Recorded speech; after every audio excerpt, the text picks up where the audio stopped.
l'invitation du comité exécutif de la Fédération béninoise de rugby, FEBE-Rugby, praticiens de la discipline, experts et personnes ressources se sont retrouvés ce samedi 27 avril 2024 à Cotonou pour penser les plaies. Faustin Darito, président de la FEBE-Rugby, évoque les raisons qui motivent cette journée de réflexion portant sur l'état des lieux et la relecture du plan stratégique. Le gouvernement du Bénin a affiché une ambition stratégique très massue en matière de sport.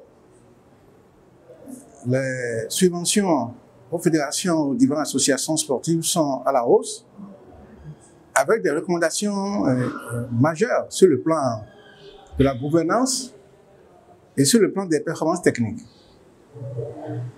Deuxièmement, vous n'êtes pas qu'à savoir que la FEBE-Rugby a pu participer aux Jeux africains à Accra tout récemment, avec des résultats qui ne nous confortent guère.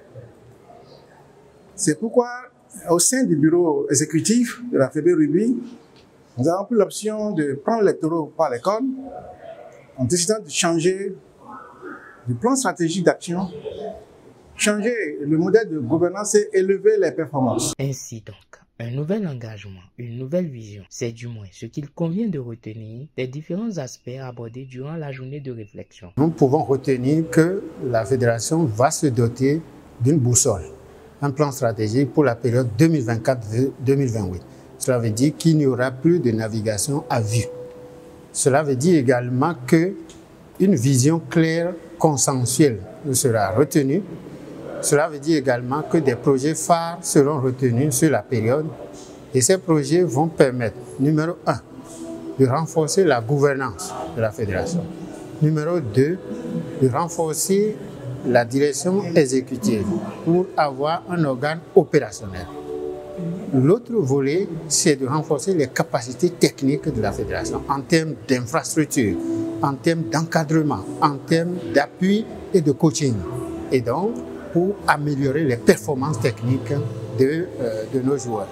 En dehors de cela, il y a la question de l'autonomie financière, la stratégie de mobilisation des ressources pour financer les ambitions de la fédération.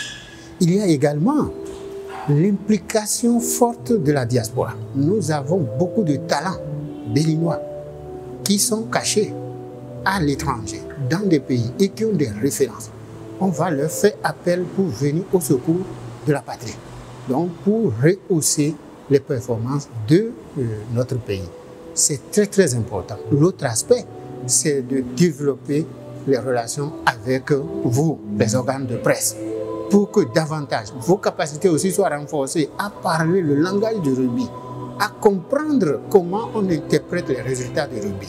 Et pour ça, tout un chantier va être mis en place, ce qui va permettre à ce que davantage les professionnels de médias soient sensibilisés et outillés sur cette discipline.